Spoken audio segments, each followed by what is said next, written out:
Well, first of all, I'd like to introduce you to that's Bertha. Isn't she just the cutest? She was the basset hound of a good friend of mine, and I was several years ago practicing a talk, and Bertha was very intense on what I was saying. You can see, and I'm hoping that what we have to say today is just as interesting to you as whatever I was saying. I promise you, I did not have any trees with me, but she was very intent. So every program is expected to have some kind of outcome basis and see how we're doing with our outcomes, and that's how we get measured, and that's how our standing within cardiac surgery programs is measured. And there's a star rating, which the people on the cardiac floors are very familiar with, and people in cardiac surgery are very familiar with star ratings, and so that's how it all comes about. And it really measures several things. So there are comorbidities such as renal function and such, atrial fibrillation, because it's very common in cardiac surgery. It measures length of stay, ventilation times, and all that. So we're always striving to be better than the benchmark that STS has, and that benchmark can vary according to how the rest of the nation is doing. And this is our last quarter in 2018, and as you can see, our numbers are such that even one complication can really make a difference in our overall outcomes. So you can see where in this one, for example, the stroke was a big one. We had 1 out of 60 patients had a stroke, and so that kind of dinged us. And our readmission was a little higher than what we'd like it to be. On here, we also have, as you can see on the last column, the last 12 months. It kind of gives us an idea as well over the last year. And even though we had 12.5% for a quarter, we still overall came out at 8.2, which is still like a percentage better than overall nation, but that was too much for us. We normally do much better than that. But as we look at how can we improve our outcomes, how can we strive to be better, how can we really continue to make a difference, we are always looking for things to incorporate into our program. And one of those is the enhanced recovery component. And so enhanced recovery after cardiac surgery, and it's gotten to the point where not along with the Society of Thoracic Surgery, but also the association, or the American Association of Thoracic Surgery has in the last year come out with their own statement toward enhanced recovery. And it reads as such that the mission of it is to facilitate optimization of perioperative care of cardiac surgical patients through collaborative discovery, analysis, expert consensus, and dissemination of best practices that will improve both short and long-term outcomes in value and decrease complications and readmissions. So, long story short, make it a better program, make sure that your outcomes are good not only for the patients but also for your institution. And of course, as we all know, evidence-based. So the way the two components that are part of this is the multimodal evidence-based approach to surgical care, and it begins in the preoperative setting and extends through that patient discharge. And actually, in our case, in most cases, it will even extend 60, 90 days post-discharge, because we get measured as to, again, our readmissions and how can we continue to work with our patients. It is definitely interdisciplinary. We pride ourselves on the cardiac units, that our teamwork is very important, and that we do collaborate a lot with our physicians and other disciplines. Goal-directed pathway involving the surgeons, anesthesiologists, nursing, cardiac rehab. By the way, we have the cardiac rehab week for the cardiac rehab people. Dietitian, the physical therapist, occupational therapist, and speech therapist. So the components of it, and I'll kind of not only tell you about components, but I kind of actually even let you know a little bit about how we do this at Methodist already.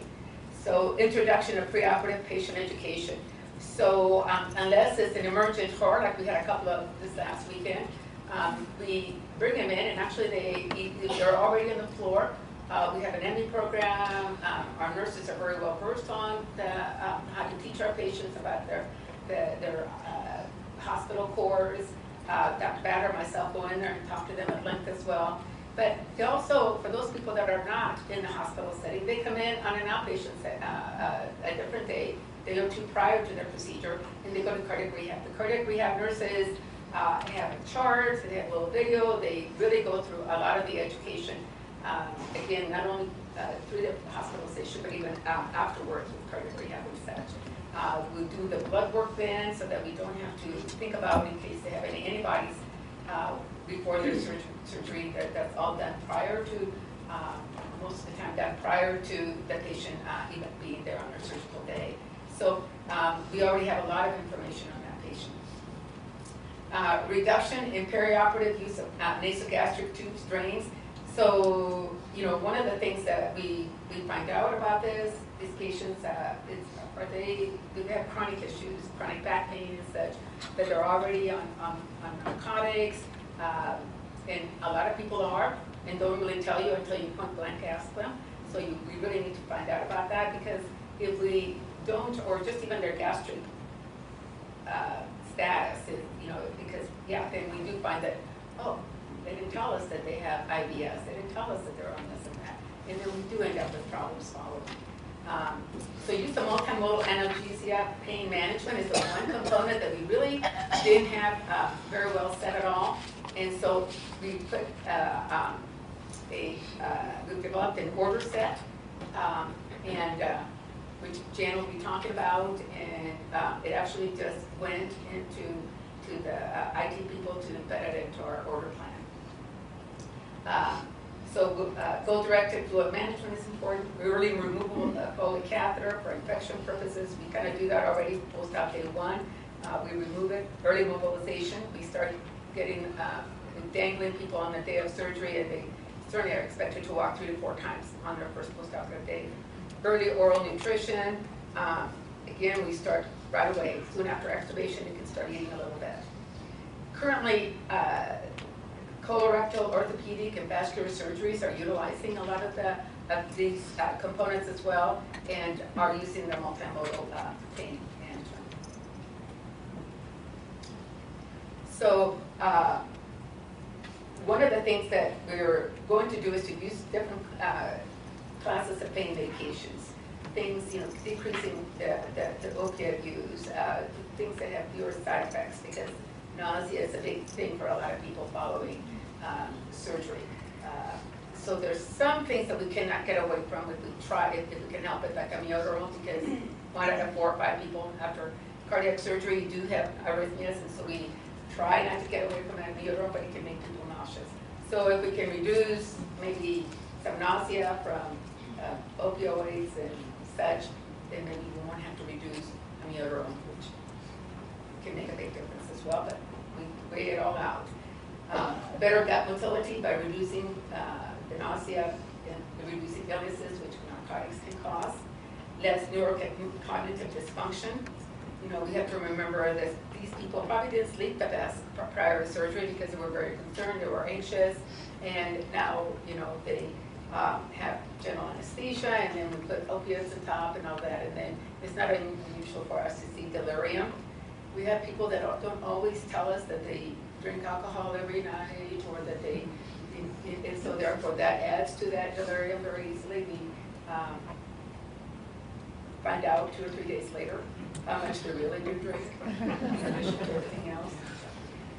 Improve extubation times, and which we really have found out with the use of Precedex, which Jen will cover, that if a person wakes up a little bit calmer and such, we can extubate them a lot sooner. So that's nice, and then they can start their progress a little sooner too. And then again, less delirium overall.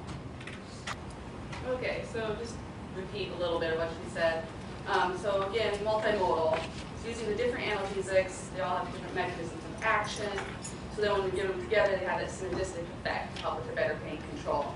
And like we all know, pain's inevitable after surgery. I mean, the patient does have to know that, but if we can help them control it, decrease it, it'll be better outcomes. It doesn't mean using no opioids altogether. I think people kind of fear that. It just means that we can use less, and maybe for a shorter amount of time as well. Like Susanna said, it's becoming more widely used, minimizes side effects. It's being used preoperatively and postoperatively as well. And it's more of a proactive thing instead of playing that catch up once you're on a pain of 8 to 10 and patients are miserable. So the current medications that we are using and that we are actually adding to our plan is Tylenol, the NSAIDs, anticonvulsants, and the alpha-2 antagonists. So first we'll just start with, I'm just kind of going to go over each class, just things to watch for, things to know about, and FYIs.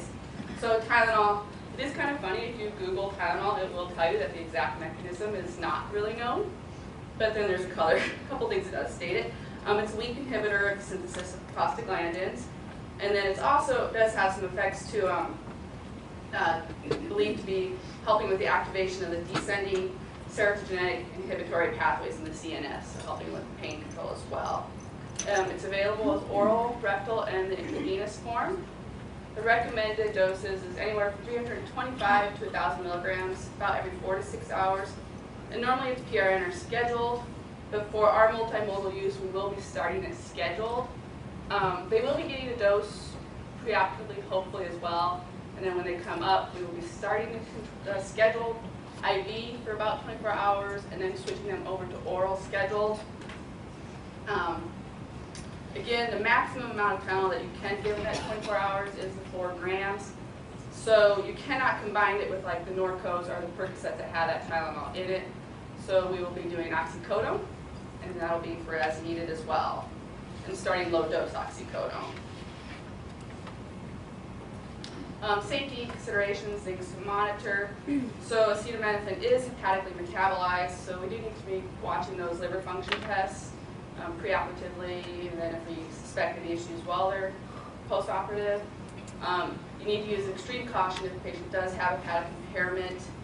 It is stated that if they have hepatic impairment and alcohol use, recommended to avoid it, are no more than 2 grams a day.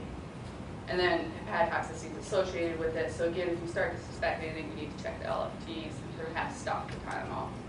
And then skin reactions are actually another common, sometimes side effect as well. So if you have anything severe, you will need to be discontinuing that as well. And then we have our NSAIDs, or non-steroidal anti-inflammatory drugs. So these reversibly inhibit the COX-1 and COX-2 enzymes, which results in a decrease of the formation of prostaglandin precursors, then helps with your anti-inflammatory properties and your analgesic properties.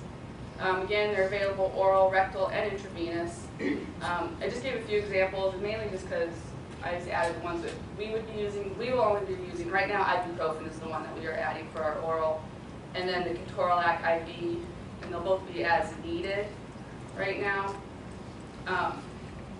Safety concerns with these drugs is renal toxicity when it comes to them. Decreased dosing for renal impairment, or just altogether, sometimes they will have to be avoided. If creatinine clearance is less than 30, it's recommended to avoid use. If creatinine clearance is 30 to 60, and they are at an increased risk for acute kidney injury, so in age or diabetic, if they have that increased risk, it's recommended to avoid them as well. We have low dose ketorolac is what we'll be using, and then lower dose ibuprofen if needed. So monitor the renal function again. GI irritation, ulcers, bleeds are a common side effect from NSAID use. And then an increased bleeding risk as well, because they decrease that platelet adhesion and aggregation, so an increased bleeding risk, which obviously if they've had their chest cut open, you want to be very cautious of as well. Anticonvulsants. So these modify and they inhibit the release of the excitatory neurotransmitters, and they decrease the excitability of your neurons, helping with your pain control. Gabapentin and pregabalin are the commonly used ones. I gave you the typical starting doses. Gabapentin is normally 100 to 300, 1 to 3 times a day. And then pregabalin is 25 to 150 per day, and that can be daily or split into 2 doses total. Preoperative and then continued postoperatively. We will be adding the gabapentin preoperatively to the order set as well.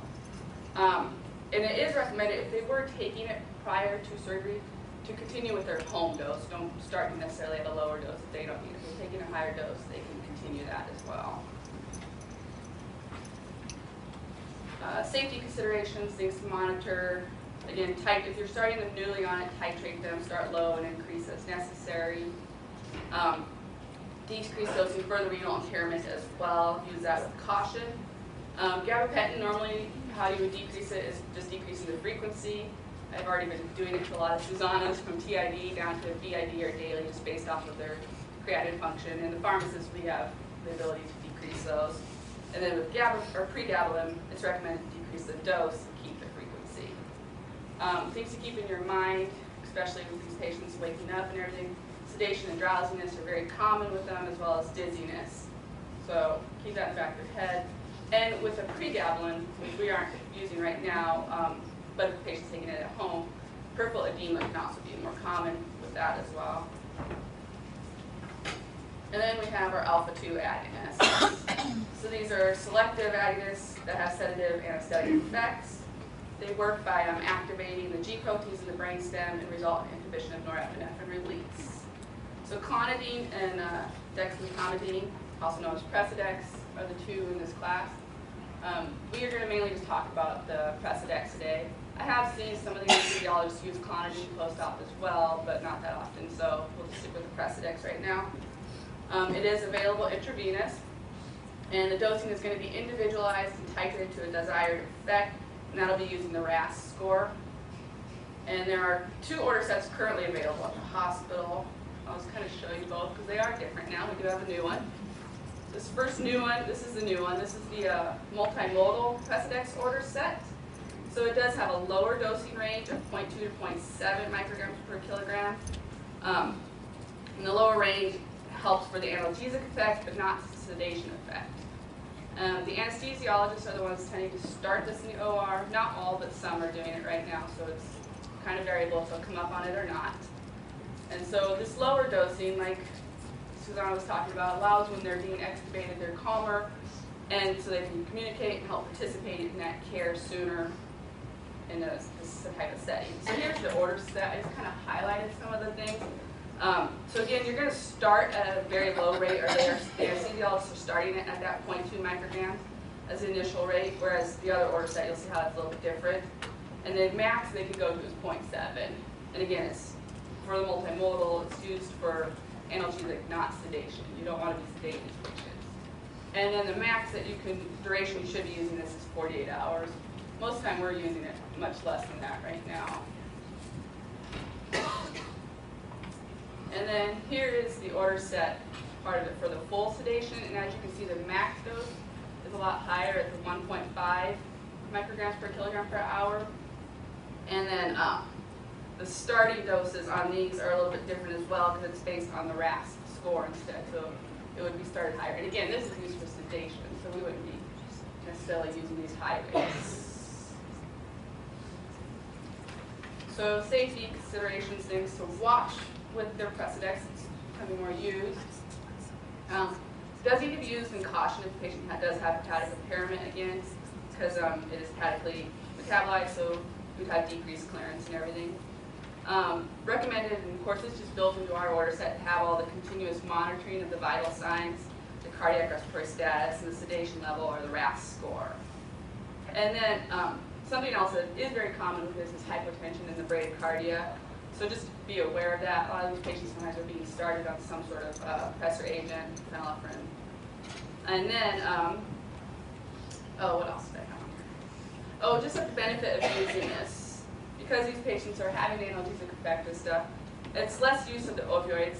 Anesthesiologists have made comments that they're using less fentanyl intraoperatively and everything, so just that benefit of less opioids, but more pain control from the very beginning.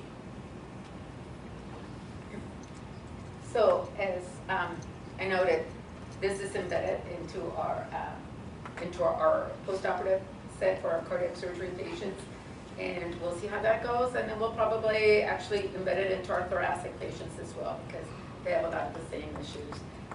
Maybe not so much the Precedex, but the other components. So patients will be starting this protocol in the pre-op setting. They'll be getting gabapentin in the pre-op setting, which makes a difference. And then already they're coming up on Precedex. Now, as we saw, as Jim said, he was supposed to start at 0.2 mics, but we see that they're coming up to 0.7, and we normally have them come up with a heart rate in the 50s, blood pressure in the 80s, and so it's a learning process for all of us. So, it might be that we need to kind of maybe start it a little bit lower so their blood pressures are a little higher, but it's a learning process for anesthesiology, although they're very, very proactive about this. And actually, they've been pushing for this just as much as anybody else. So we're happy about that. And so as we proceed, we'll be getting a little bit used to it and just knowing more. Multiple medications will be pre-checked. So like gabapentin will be pre-checked.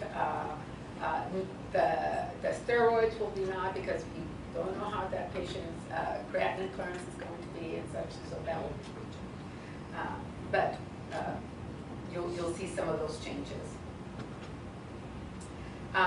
Just at Methodex alone, just to let you know that we decreased opiate consumption by 10,000 opiate pills per month. The cost has decreased on the average $300 per patient to $7 per patient. Anesthesia department has dropped opiate use by 50%. So it's really, again, made an impact all the way around. However, Jen tells me that the Tylenol cost is going up. So IV Tylenol. So one of the things, and so this is a little fluid, and so one of the things when we, for example, that when we first started putting our plan together, we thought, okay, we'll do IV Tylenol for 48 hours, 3 times a day, see, kind of how that goes. Well, by the time everything was done and said, by the time we discussed it with Dr. Batter, the anesthesiologist, and Jan discussed it in her department, we're down to just 2 IV doses per day, or for surgical. Thinking, okay, let's see how that goes. And again, we always have to kind of make sure that we all talk about it and make sure it's the best all the way around. So we went from 48 hours to basically 16 hours. And yeah, and that's IV, but we will be starting the oral as well, right? And then we'll start the oral as well. So we'll just kind of see how that goes. Having said that, if anybody's in a PACER program or wants to have a nice little project, we are looking for somebody to help us do some data management and to kind of maybe do a little presentation or a little research. So our goals is to continue to strive to incorporate evidence-based protocols to assist in the timely recovery of the cardiac patient and improve patient satisfaction as well as staff satisfaction. I think that one of the things that I'm sure that we're all appreciative for, because sometimes we would have patients that literally it would take, somebody holding down each leg and somebody holding down each arm and somebody making sure that, that they don't get self-extubate. And it would be easily 4 or 5 people in a room if they woke up wild. Precedex has made a humongous difference in that. The patient can participate in his own recovery from almost, within half an hour, if not less, of the time they get up to the floor. And that really makes a big difference, which goes towards staff satisfaction. And staff can see their patients getting better, and again, they're active participants in the recovery, and that's always a good thing. Reduce readmissions through proactive practices, and giving the patient resources to assist in their recovery. So hopefully with less opiates, we won't have as many, again, gut issues. That helps in their long-term overall. And, just if we cannot keep them so sedated or so, they can, again, be more active participants. They can ask more questions, and that truly helps in the long end. So having said all that, is there any questions?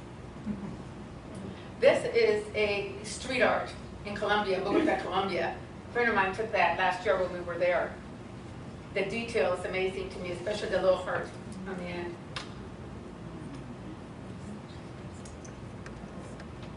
Yes? Are you recommending that we continue the Precedex for the full 48 hours then? No, that's a good question. So Mega's question is, are we recommending that we continue the Precedex for the full 48 hours? And we really don't at this point in time. Remember, it does help with pain control. So it's kind of nice to have it for maybe, the once they're extubated through that maybe operative night, and then maybe discontinue it the next morning. Everybody's a little different, but that's generally how we're kind of using it now, and I think that's working pretty good. But you know what, I count on you guys to help me with that too, so tell me what you think about that. And again, every patient's a little different, so, but that's generally what we're probably aiming for. What do you send them home on? People on gabapentin and stuff? You know what, excellent question. The question is, you know, do we send them home on, Kathy asked us that, do we send them home on gabapentin, or do we send them home on? So we kind of basically look at what have they been using for pain control, what has been effective for them. And sometimes, yeah, we'll send them home on Tylenol pretty much all the time. If they've been using narcotics, we will send them on Narcos or Percocets. So that's either hydrocodone or oxycodone kind of thing. And then gabapentin. I usually send them home on twice a day gabapentin for a month, and then once a day gabapentin for a month, and then to discontinue it. So, and again, so in that way they can use less narcotics. And I do find definitely that I'm prescribing less narcotics. I mean, it's amazing. The first 48 hours after cardiac surgery are the toughest ones, not only because of their sternal incision, but also because of the drain. The JP can cause this right against that pleural space, and it can really cause some sharp pain. So that's usually what we use the anti-inflammatories for. So usually once we get the drains out, and it's been a couple of days for that incision to sit in, then pain is much better. Did you say you're going to start using the Precedex for backs patients? No, I don't know that we will use it for our thoracic patients quite yet, because now with our thoracic patients it's a little different because they get extubated within a couple of hours pretty much, and they usually are in the PACU area, so we don't have as much control over that, and so that needs to be a little bit more specific. And so they usually come up to the floor already extubated and such. So we'll probably start using the other components of the multimodal with our thoracic patients. Kim? So do you want to talk a little bit about when they're on Precedex and fentanyl and when it's time for extubation, the waiting process? Great question. So Kim's question is, you know, let's say somebody stays, how do we use fentanyl and Precedex combined? And so, so if they're, maybe their lungs are not so good, they came back late from surgery, so what happens, you know, if they stay intubated overnight instead of just the normal 2 to 4 hours that we keep them intubated? So yes, we will go ahead and we never want to keep a patient on fentanyl once they're extubated. So we put them on fentanyl through the night, and then we definitely wean that off before extubation. The Precedex doesn't affect the individual that same way, so we maintain that Precedex. You know, if the blood pressure, heart rates are not if they're decreased, then we maybe decrease the Precedex that way, but otherwise we'll maintain them on Precedex again through that 24 hours. Is that kind of what you were thinking? Yeah, I think what I'm seeing is people will wean the fentanyl and Precedex off and then extubate instead of leaving the Precedex on for a little longer for that analgesic effect. But I think we need to stress that importance of. Yes, I see what you're saying. So yeah, because a lot of people kind of think of, you know, we're used to having propofol or something like that through the night, and so they kind of think, okay, then we must be weaning everything off before we extubate. Precedex does not work that way. So we can keep the Precedex going. It's more for the analgesic effect, more, I call it kind of a chill thing, you know, just kind of chills you, just makes you more relaxed. It's an anti-sympathetic. So if you think of it that way, then, you know, it just, you keep that Precedex on. You don't have to turn it off at all. It's just a fentanyl. So, no. So when you have your Precedex and the biggest side effects again are the hypotension and bradycardia, how do you want the nurses to deal with that? Because the typical one would just want to shut that Precedex off. Mm-hmm. And you know what? That's a so. Kim was asking, okay, if you see a little bit more hypotension, a little bit more bradycardia, how do we want to deal with that? And you know, I think it's interesting, and that's just, you hate to use the word play with it, but that's kind of, you know, as nurses we kind of do that. And it's interesting how just, you know, going from 0.4 to 0.3 to make a difference in that heart rate. We don't want to shut it all off. We don't want to do that. We want to just wean.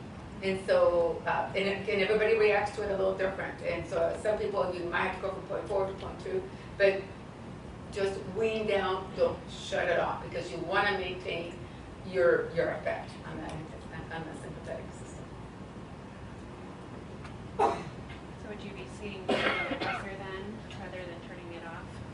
Oh, great question, Jen. So, Jim was asking, so do we see starting a pressor versus turning that off? You know what? Sometimes we have.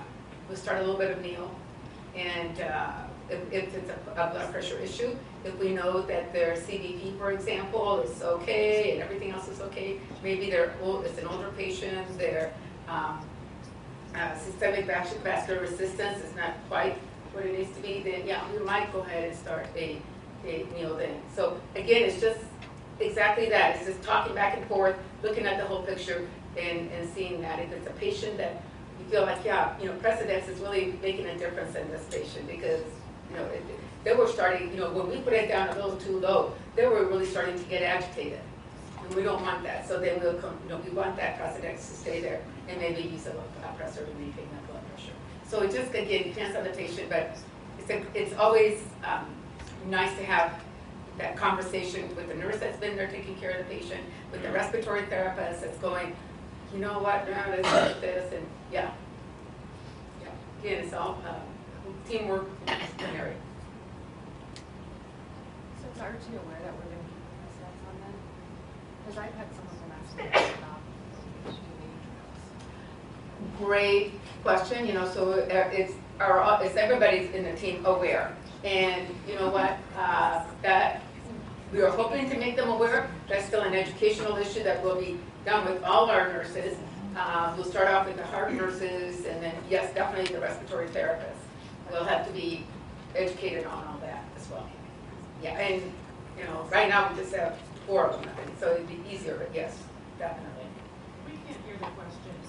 Oh, I'm sorry. So so the question was, Renee's question was, is everybody on the team, are the respiratory therapists aware that we're going to be doing this? Because sometimes the therapist does not feel comfortable in extubating a patient if they're still on Precedex. So that becomes an education issue, and yes, we have to do that. Yeah. Anything else? Well, hopefully you'll be hearing more about it in the next year or so as we progress with our program, and we can maybe go back and look at that outcome, those benchmarks that we have, and they'll be all green and not some red and some green, but they'll be really green and good right now. Thank you.